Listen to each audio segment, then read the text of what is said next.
Jesús, María y José, queridos amigos, en este sábado santo, aquí en Italia ya es la tarde, quisiera hacer con ustedes, regalarles, compartir con ustedes una reflexión.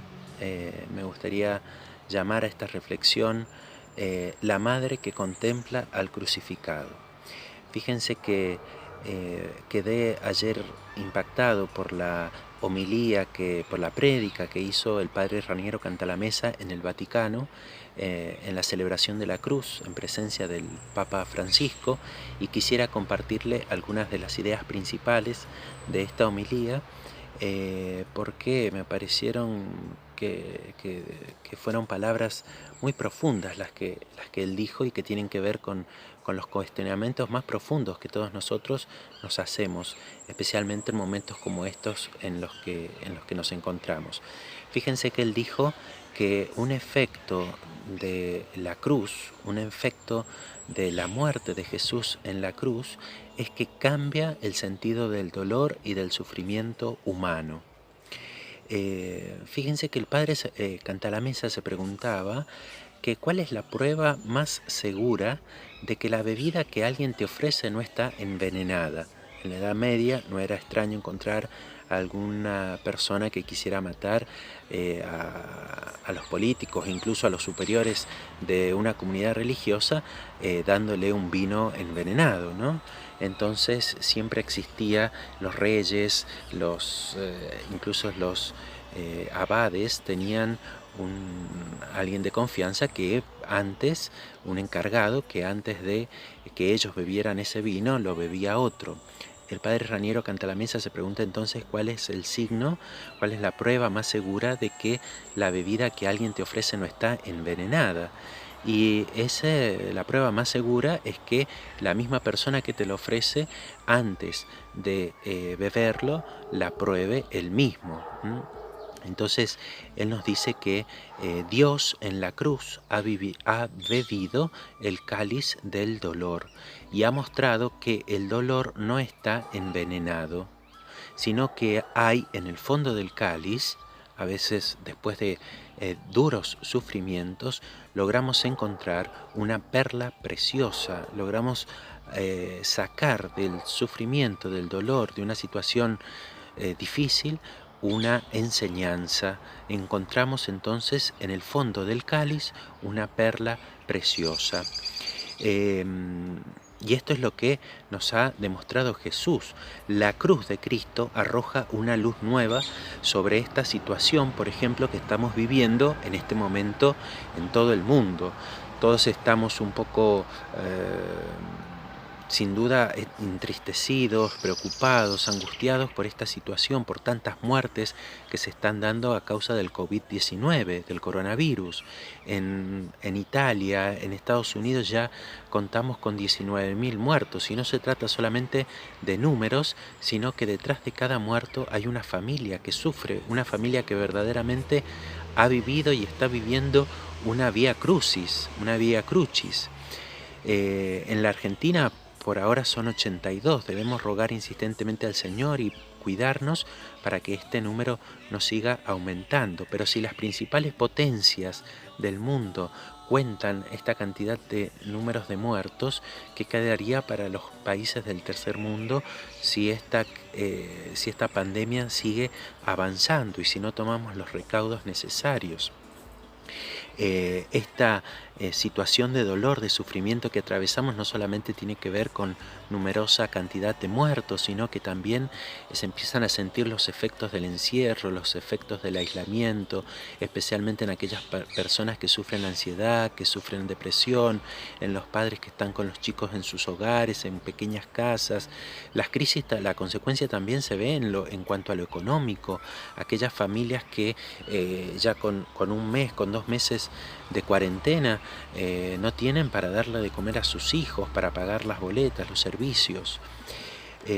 Aún en esta situación donde vemos estos efectos negativos, siguiendo las palabras que antes les dije, deberíamos encontrar algo de positivo, una luz porque siguiendo con lo que les decía, cada sufrimiento nos revela una enseñanza.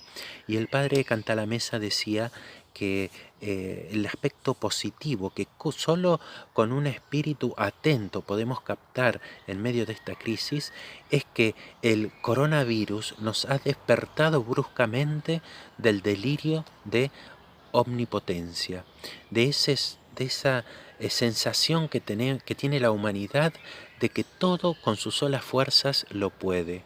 Este virus nos recuerda que somos mortales, que la potencia militar y que la tecnología no bastan para salvarnos. De hecho, este virus se está ensañando especialmente con las primeras potencias, con los países más poderosos del mundo, con el norte especialmente más que con el sur. ¿Cuántos en este tiempo, por otra parte, por amor o por temor, han elevado una plegaria a Dios, pidiendo el cese de esta pandemia? Esta pandemia también, podríamos decir, como algo positivo en medio del mal, suscita en los corazones de las personas un gran sentimiento de solidaridad, no solo en los individuos, sino entre los pueblos. Todos los pueblos, hoy ricos, pobres, orientales, occidentales, estamos suplicando, estamos rezando, estamos tomando las precauciones necesarias ante este sufrimiento. Digamos que somos solidarios en el dolor, ya seamos del primer mundo, ya sean las potencias o ya sean los países más pobres. Pero atención, hermanos, porque no es Dios el que envía la pandemia, no es Dios el que busca y quiere el sufrimiento de los hombres, sino que Dios llora con nosotros. Dios sufre como cada padre y como cada madre cuando ve que sus hijos sufren. Decía San Agustín que Dios, siendo supremamente bueno, no permitiría jamás que cualquier mal existiera en sus obras, si no fuera lo suficientemente bueno y poderoso para sacar del mal un bien. Esta enseñanza profunda de San Agustín. Dios saca del mal un bien. Y acá hemos visto, acá les he estado mencionando algunos de esos bienes dentro de este mal tan terrible que nos aqueja, algunos de esos bienes que se empiezan a ver en la humanidad. Una humanidad que empieza a elevar su corazón a Dios, una humanidad que se empieza a dar cuenta que no todo lo puede con sus solas fuerzas, una humanidad que empieza a descubrir que es necesario que nos estrechemos las manos para combatir juntos al mal, los más poderosos con los más pobres, con los más humildes. Todos juntos somos vulnerables y necesitamos de la ayuda del otro para salir adelante. Dios no quiere el mal, Dios lo permite. Y muchas veces este mal es fruto de la libertad del hombre, de la libertad humana e incluso de la libertad de los ritmos propios que tiene la naturaleza. La pasión no es entonces un hecho del pasado, porque ciertamente Cristo está resucitado. ¿Qué recordamos, qué conmemoramos el Viernes Santo si Cristo ya está resucitado? Conmemoramos, revivimos, nos encontramos con el Cristo crucificado, pero este Cristo que está resucitado de alguna manera permanece crucificado en estos hermanos nuestros que padecen, que sufren. Es decir, la pasión no es una cosa del pasado, la crucifixión, la muerte de Jesús no es una cosa del pasado. Lo vemos hoy en día que es más actual que nunca. Tantos hermanos nuestros crucificados, no solo por el coronavirus, sino también por la falta de trabajo, crucificados por las depresiones, por las enfermedades, crucificados por la pobreza, crucificados por la falta de educación, crucificados por la corrupción, porque están alejados de Dios, crucificados porque no tienen fe y viven en la desesperanza, en el desamor para con el prójimo. Entonces, pidámosle al Señor Jesús crucificado y resucitado que nos renueve la esperanza, que renueve en nosotros la caridad, la solidaridad.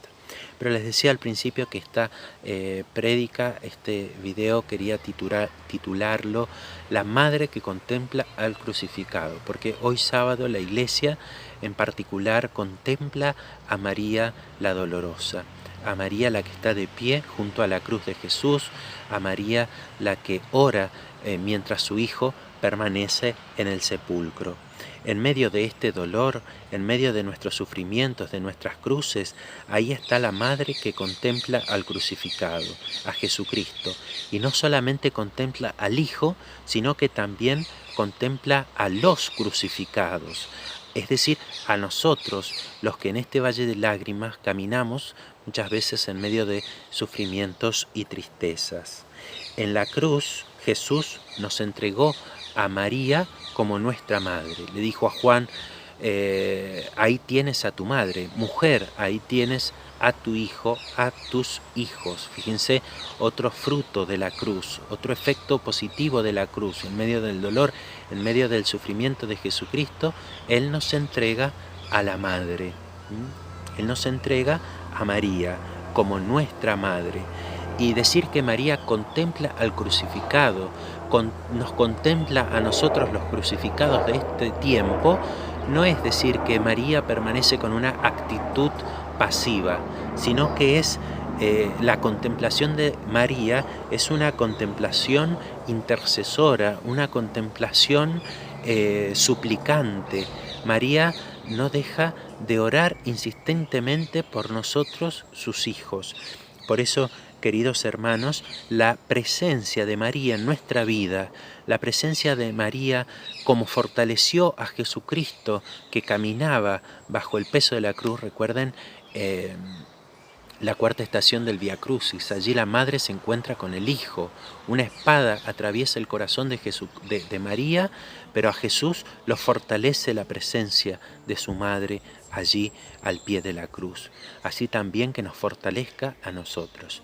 Por eso, queridos hermanos, al ir concluyendo, hoy verán que fue un poco más extenso este video, pero me parecía que esta prédica del Padre Cantalamessa y estos pensamientos que Dios fue suscitando en estos días en mi corazón necesitaban un poco más de explicación, ¿no? Detenernos un poquito más.